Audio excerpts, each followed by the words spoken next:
Meus queridos irmãos e minhas irmãs, na semana que passou, nós víamos João Batista fazendo uma afirmação essa preciosíssima para o cristianismo, para o início da igreja. João assim dizia: eu vi e dou testemunho, este é o Filho de Deus. João ali aponta Jesus como Cordeiro. João ali mostra de verdade para que veio, para anunciar o Cordeiro, para anunciar o Filho de Deus. João anuncia, João aponta, João tem o privilégio de ser o único profeta que contemplou Deus encarnado, que contemplou Deus deste mundo. Todos os outros profetas do Antigo Testamento, sejam eles de primeira grandeza, sejam eles profetas de segunda categoria, ou maiores e menores, como vocês queiram chamar, mas nenhum deles teve o privilégio, nenhum deles teve a alegria de contemplar com os próprios olhos Deus feito homem, Deus encarnado. João anuncia, João mostra, João aponta, ele é o Cordeiro. Ele viu o Espírito descer. Aquele homem ali foi confirmado como o enviado de Deus. Aquele homem ali foi enviado como o predileto de Deus. Aquele que Deus colocou todo o seu bem-querer. Aquele que Deus colocou toda a sua predileção. Colocou todo o seu amor. Aquele que Deus, de verdade, gerou no seu seio desde toda a eternidade. Lembrem que a segunda pessoa da Trindade é gerado, não é criado. Não existe um momento sequer que a segunda pessoa da Trindade não existisse. Existe desde sempre. E João teve a graça de ver, João teve a graça de contemplar Deus feito homem. Só que essa mensagem de João causou um embaraço no imperador, no rei. Por quê? Porque a profecia judaica dizia que seria suscitado um herdeiro do trono de Davi, ou seja, o rei interpretou: esse daí, quando vier, vai ocupar o meu trono, vai me destituir. Causou um embaraço no rei, causou um embaraço também dos doutores, nos mestres da lei. Por quê? Porque eles esperavam o Messias, mas não tiveram o privilégio de anunciar o Messias. O Messias veio para alguém estranho, para o novo Elias. É o novo Elias que anuncia. E João foi preso. Foi preso por quê? Porque anunciou que o Filho de Deus se fez homem. Esse é o contexto do texto santo do Evangelho de hoje. O que é que acontece agora? João foi preso, Jesus fica sabendo, João foi preso. Jesus diz: agora a coisa começou a pegar fogo. Agora, de verdade, começou a instauração do reino de Deus. Agora, de verdade, o reino de Deus vai começar. A minha hora chegou a anunciar. E ele pega o gancho, ele pega a mesma deixa de João e anuncia as mesmas coisas. Convertei-vos, o reino de Deus está próximo. A diferença é que João anuncia um reino que vai começar. Jesus anuncia o reino que começa nele. Ele é o início do reino de Deus aqui neste mundo. Por isso que os evangelistas, quando escrevem o texto santo, dizem: a plenitude dos tempos chegou. Ou seja, chegou o momento da intervenção divina. Jesus anuncia o reino. Jesus muda de lugar. Vejam que Jesus deixa Nazaré, onde ele tinha sido criado. Jesus nasceu em Belém, foi criado em Nazaré. Belém de Éfrata, um dos menores povoados. Nazaré, um povoado pequeno, mediano. E Jesus agora muda, sai de Nazaré e vai para Cafarnaum. Por quê? Porque Cafarnaum é o centro portuário daquela região. Cafarnaum é ali o lugar, o centro da cultura, onde tudo girava em torno de Cafarnaum. Jesus vai para lá com um objetivo: fazer com que o reino de Deus logo chegasse, fazer com que a sua mensagem logo criasse eco, fazer com que as pessoas logo entendessem que ele de verdade é o prometido. Ele é o prometido. Ele vai, ele anuncia a mensagem. O próprio Mateus, ao escrever o evangelho aqui, nos coloca a profecia de Isaías. Isso é tão bonito, porque aqui Mateus, ao redigir o seu evangelho, Mateus ali sabia que ele deveria sair de Nazaré para ir para Cafarnaum. A profecia assim dizia. Olhem a primeira leitura daí do profeta Isaías, logo no iniciozinho do livro do profeta Isaías. Olhem aí o que é que acontece. No tempo passado, o Senhor humilhou a terra de Zabulon, humilhou a terra de Neftali, mas recentemente cobriu de glória o caminho do mar, além do Jordão e da Galileia dos pagãos. O povo que andava na escuridão viu uma grande luz. Para os que habitavam nas sombras da morte, uma luz resplandeceu. Quem é a luz, minha gente? É Jesus. Aqueles homens viviam envoltos às trevas, eram pagãos, não conheciam Deus, não conheciam o Evangelho de Deus, não conheciam a mensagem que Deus trouxe. E agora, aquela vida escura vai ser iluminada por Jesus. Vejam que coisa. Jesus tem por objetivo iluminar quem está nas trevas. Ele clareia, ele ilumina. Só que, minha gente, olha, vejam bem, como é essa iluminação de Jesus? Muitas pessoas não conseguem entender isso aqui. A iluminação é quando Jesus, através da igreja, diz o que você deve fazer, e você prefere e você escolhe caminhar nas trevas. E você decide por conta própria que não quer ser iluminado por Jesus. E como nós temos pessoas assim, que não querem se deixar iluminar por Jesus.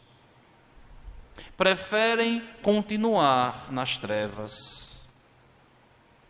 preferem continuar na escuridão. Quando é que eu vivo na escuridão? Quando eu vivo a minha vida à revelia do Evangelho. Quando eu quero viver a minha vida segundo os meus critérios. O meu modo de pensar, sou eu quem decido, não é Cristo. Aí eu vivo nas trevas. Só que existe uma grande diferença entre viver nas trevas, porque eu decido, e aqueles que vivem nas trevas porque não tiveram a graça de serem iluminados por Jesus. Esses que não foram iluminados por Jesus, eles podem se salvar porque não tiveram oportunidade. Nós, que somos iluminados por Jesus e decidimos caminhar nas trevas, vai ser difícil a nossa salvação. Por quê? Porque pecamos contra o Espírito Santo de Deus. E é aqui que muitas pessoas não conseguem entender que o grande pecado que não tem perdão aos olhos de Deus é o pecado contra o Espírito Santo de Deus, que é o quê? Não é um ato, é uma atitude. É a atitude de ser indiferente a Deus. Deus fala, mas eu não quero cumprir. Deus fala, mas eu não quero obedecer. Eu faço do meu jeito. Do jeito que eu quero, eu falo, eu faço, eu ajo do meu modo. Essa pessoa vive na escuridão. Essa pessoa vive nas trevas e não quer sair das trevas. Vejam quantas pessoas vivem se acabando nas trevas e não querem se iluminar por Jesus, simplesmente porque não querem mudar de vida, porque não querem passar pelo sofrimento, porque não querem cortar na própria carne aquilo que nos afasta de Deus, porque querem um Jesus adocicado, um Jesus cômodo, porque ninguém pode anunciar o Evangelho de um modo que eu não aceite, que eu já ataco a igreja. Basta o padre dizer assim: olha, você não pode comungar porque está amaziado. Aí a pessoa diz: esse padre é ruim, porque quer ir para o inferno e quer levar o coitado do ministro sagrado. Quando a igreja anuncia o Evangelho de Deus, é antipático, essa igreja é antiquada. Por quê? Porque querem seguir a Deus segundo os seus critérios. E ninguém segue a Deus assim, é impossível. Minha gente, nós temos que colocar uma coisa na nossa cabeça. Nós somos conduzidos por Deus. Nós não conduzimos Deus. Deus diz assim para nós: ducor, non ducor. Eu conduzo, não sou conduzido. Ele nos conduz. Somos nós que devemos fazer o que Deus quer. Eu e vocês. Não é Deus que tem que fazer o que eu quero, não. Porque tem gente que vive na escuridão e quer que a gente aceite aquilo que está errado como se fosse certo. E não podemos. Temos que amar a pessoa, temos que aceitar a pessoa, mas precisamos dizer: isso aqui, meu filho, está errado. Essa forma que você está se comportando não está correta. Seja o pai dizer ao jovem não casado que ele deve guardar a castidade até o casamento. Seja a namorada dizer ao namorado, nós temos que esperar. Seja o namorado ter juízo e dizer à namorada assim, não podemos. Sou eu que te conduzo no namoro, porque nós iremos casar. É a mulher que deve chamar a atenção do marido, você está bebendo demais. Está sendo já um mau exemplo, mas você era um homem tão bom, que dava exemplo a seus filhos, e já está beirando o contra-testemunho. É o homem dizer à mulher assim, espera aí, tenha um pouquinho de paciência, você anda muito estressada,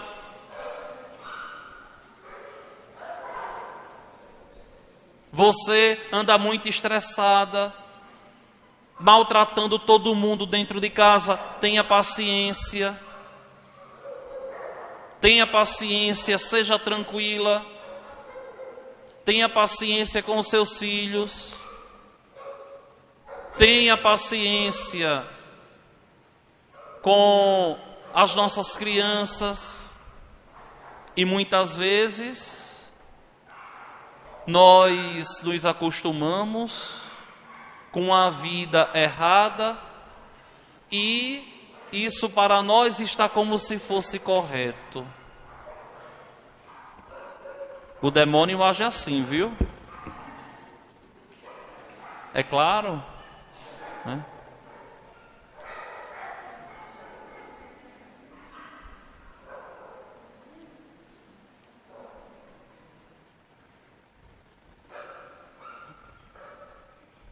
É uma cachorrada medonha, né?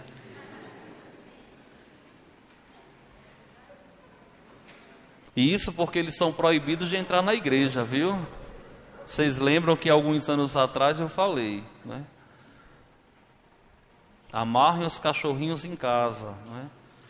Porque tinha cachorro que quando era domingo chegava na igreja primeiro que o marido e a mulher, né? Primeiro que os donos, né? Aí, ó.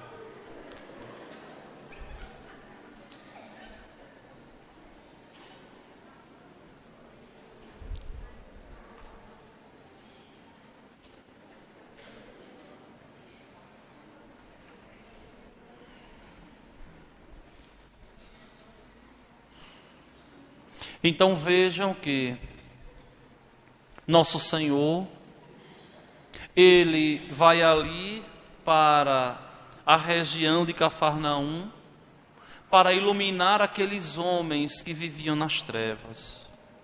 Nós, católicos, temos a mesma obrigação de nos deixar iluminar por Cristo. Temos a mesma obrigação de nos deixarmos conduzir por Cristo. Meus irmãos, nós não podemos brincar com o que é sério. Vejam que a bagunça do mundo hoje é uma crise generalizada de fé. Vejam que essa bagunça que nós nos deparamos hoje, mundo afora, é uma bagunça de fé. As pessoas não creem. As pessoas não têm mais fé em nosso Senhor. É por isso que nós vemos atacando a igreja, atacando o Evangelho. É por isso que nós vemos o homem brincando, querendo ser Deus, querendo abortar, querendo viver sexualmente desregrado, e por aí vai. E tantos exemplos nós poderíamos dar. Só que vejam bem, se nós queremos ser iluminados por Jesus, nós devemos escutar o chamado de Deus. Olhem a segunda parte do Evangelho hoje. Que coisa bonita. Nosso Senhor vai ali caminhando à beira do mar da Galileia. Ele vai caminhando ali às margens do mar da Galileia, e ele não só anuncia, mas ele começa a preparar os anunciadores.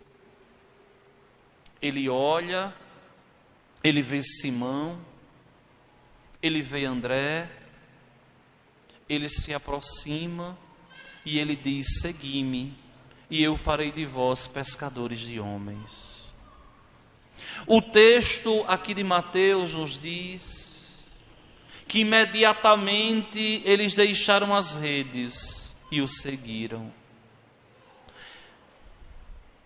Esse seguimento de Pedro, seu irmão André aqui, não foi um seguimento irresponsável. É bom a gente entender isso. Não foi de modo algum um seguimento irresponsável. Não. Jesus não era um desconhecido para André. Não era um desconhecido para Pedro. André era discípulo de João. Quando João aponta e anuncia Jesus como o Messias, André corre: Pedro, nós encontramos o Messias. Pedro vai e contempla. Mas não seguiram a Jesus naquele momento. Por quê? Porque Jesus não havia chamado. Eles não tinham sido escolhidos.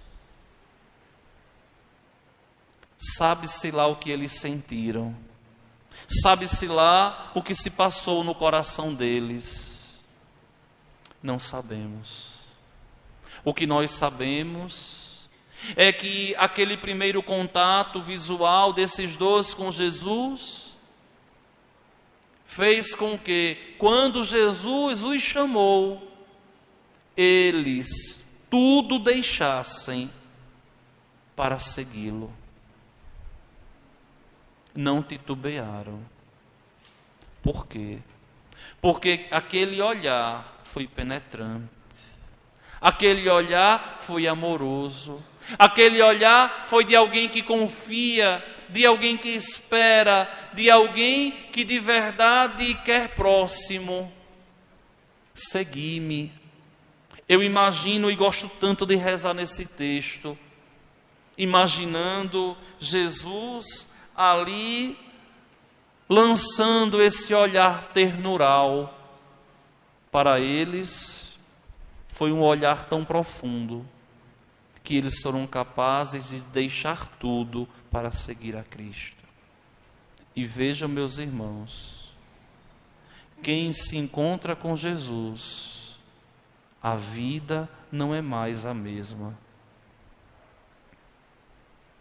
Quem se encontra com Cristo não tem mais a vida do mesmo jeito. Muitas vezes, sentado ali naquela sédia, contemplando essa assembleia, eu tenho uma pena tão grande de tanta gente, porque ainda não teve um encontro pessoal com Jesus, porque ainda o coração não flameja, não palpita por Deus, ainda não passou por aquela eclosão de amor, de tal modo que seja impossível não seguir esse homem. Quando uma pessoa falta à missa, quando ela não tem compromisso com aquela pastoral, com o movimento, quando ela não é um dizimista de verdade, zeloso, quando não tem compromisso de fé com a comunidade, é alguém que ainda vive na periferia do cristianismo, ainda vive na periferia, troca Deus por tudo. Por quê? Porque ainda não fez essa experiência impactante com Ele, porque quem faz não pensa do mesmo modo, do mesmo jeito. A vida muda. Jesus continua caminhando. Já vem atrás dele aqui Simão, já vem atrás dele aqui André.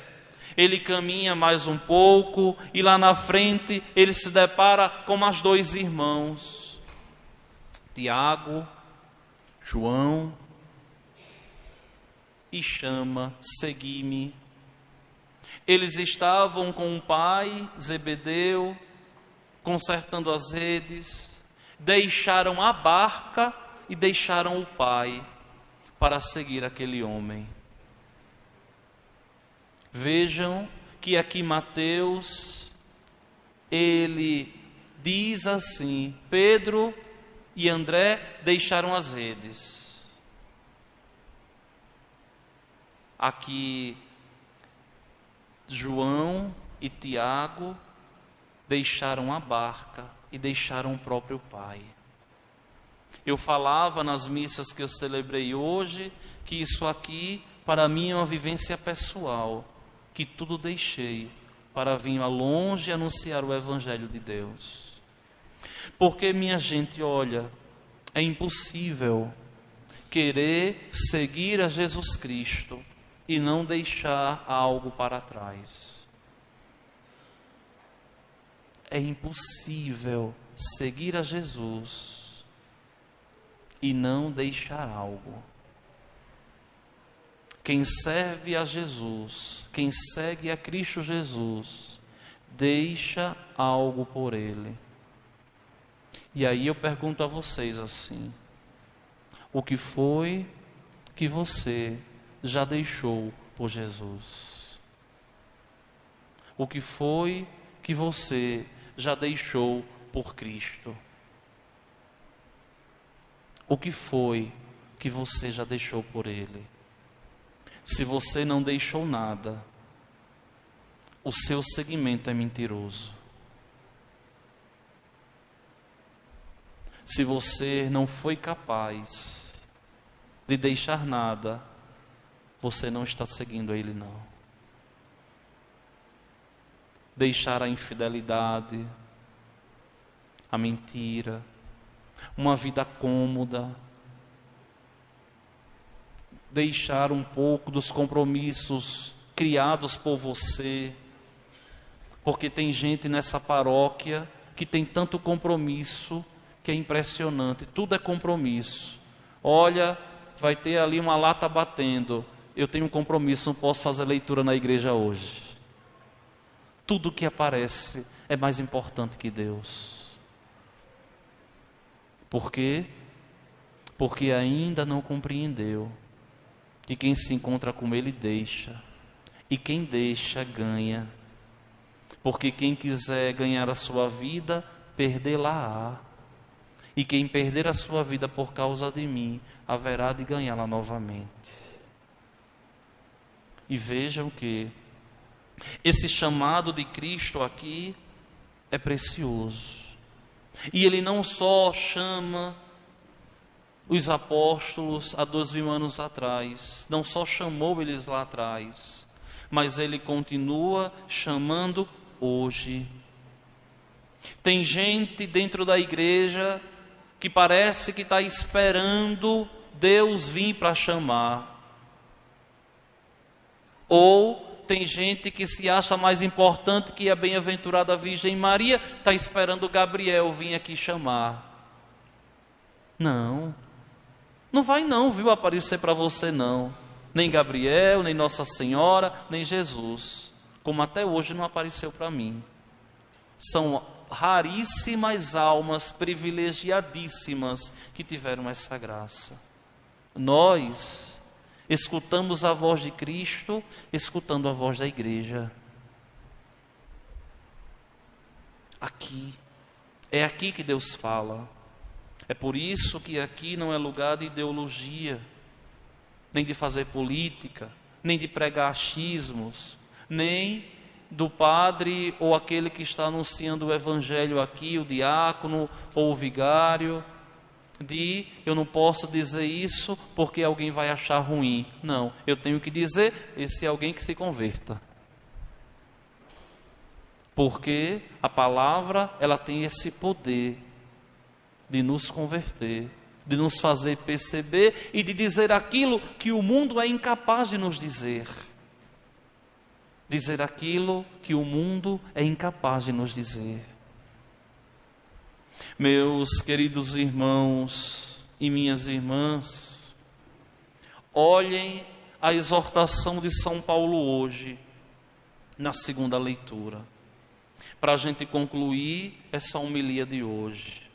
Olha o que São Paulo diz àquela comunidade dos Coríntios, uma comunidade de pagãos, como a comunidade de Cafarnaum, como a nossa comunidade também, que não está diferente não. A diferença é que lá muitos eram pagãos, mas não eram batizados. E aqui nós temos um monte de pagãos batizados, que se comportam como pagãos, porque não tem compromisso com o Evangelho. Não seja você um pagão, seja um cristão. Honre o batismo que você um dia recebeu. Olha o que Paulo diz: irmãos, eu vos exorto, pelo nome do Senhor Jesus Cristo, e que sejais todos concordes uns com os outros, e não admitais divisões entre vós. Pelo contrário, sede bem unidos e concordes no pensar e no falar. Não temos que fazer divisões. A divisão aqui não é social não, viu? É uma divisão espiritual. Porque tem gente que segue um cristianismo segundo a sua cabeça. E quem quer seguir um cristianismo segundo a sua cabeça tem que ser protestante. Vocês sabem, eu acabei de dar essa matéria na escola diaconal. Uma matéria chamada Eclesiologia. É a ciência que estuda a igreja. Vocês sabem o que significa esse termo católica? Esse nome dessa igreja católica, o que quer dizer? Quer dizer Padre Universal, sim. Só que todo mundo pensa que o universal aqui é porque a igreja está presente em todo o mundo. Tem nada a ver. Pode-se também dizer isso num segundo momento, uma explicação secundária. Mas a explicação primeira, profunda, é que a igreja tem os ensinamentos de Cristo na totalidade. Tudo que ele deixou, a igreja crê. Não falta nada. E quem é o protestante é aquele que protesta a doutrina deixada por Cristo. Então, quem está dentro da igreja e não quer aceitar a doutrina total deixada por Jesus, já é protestante há muito tempo. Quem protesta aquilo que a igreja anuncia, já é protestante há muito tempo. Porque quem nos conduz é Deus. A nós todos. Ao nosso bispo, que há 3 dias estava aqui pregando, conduz a mim, que sou o pároco de vocês, conduz o Santo Padre, o Papa Francisco, na sede de Pedro em Roma, conduz a vocês todos. Todos nós somos conduzidos. A igreja não é do Papa Francisco. Muitas vezes a gente via, logo quando ele assumiu, agora vai ter mudança disso, mudança daquilo. Ô povo tolo, ele não pode mudar não. Não pode. Ele tem que ser fiel ao que Cristo deixou. Quando muda um bispo, chega outro bispo, agora a diocese vai mudar isso ou aquilo. Não pode não, a diocese não é dele. Agora vai mudar o padre, agora a paróquia vai ser diferente. Não vai não, se for diferente não é a igreja de Cristo, porque não me pertence. Eu não estou aqui falando em meu nome, eu estou aqui falando em nome de Cristo. E é por isso que muitas vezes a gente causa embaraço e muitas vezes é até mal compreendido. Por quê? Porque muitos não estão dispostos a escutar a verdade e criam divisão no corpo místico de Cristo. Meus queridos irmãos e minhas irmãs, essa liturgia desses primeiros domingos do ano de 2023, ano A, segundo Mateus, do ano litúrgico, está simplesmente uma liturgia escandalosa. Na próxima semana, nós veremos o discurso mais belo de Jesus, onde ele vai proclamar as suas bem-aventuranças. E entre as bem-aventuranças todas, a mais preciosa é aquela que diz assim: bem-aventurados os puros, porque verão a Deus. Eu desejo ver a Deus, por isso que aceitei ser padre. Você também deseja ver a Deus, porque deve ser o grande anseio do nosso coração, um dia contemplar Deus face a face. E minha gente, pasmem, isso não é privilégio não, viu? Não é privilégio não. Nós tínhamos a capacidade de ver a Deus, nós perdemos porque nos tornamos imundos, podres, sujos com o pecado. Vejam Adão e Eva, perderam a visão beatífica. E o que é que o Filho vem fazer com a sua encarnação? Devolver a visão beatífica que Adão e Eva perderam. E é esse grande desejo do nosso coração, onde nós podemos dizer com toda a força, no âmago do nosso ser: eu desejo ver a Deus, eu quero ver a Deus, e por isso eu vou mudar o meu modo de ser, porque eu quero ver aquele que me criou, ver a beleza de Deus, e quero que se desvele diante de mim a beleza que Deus me fez.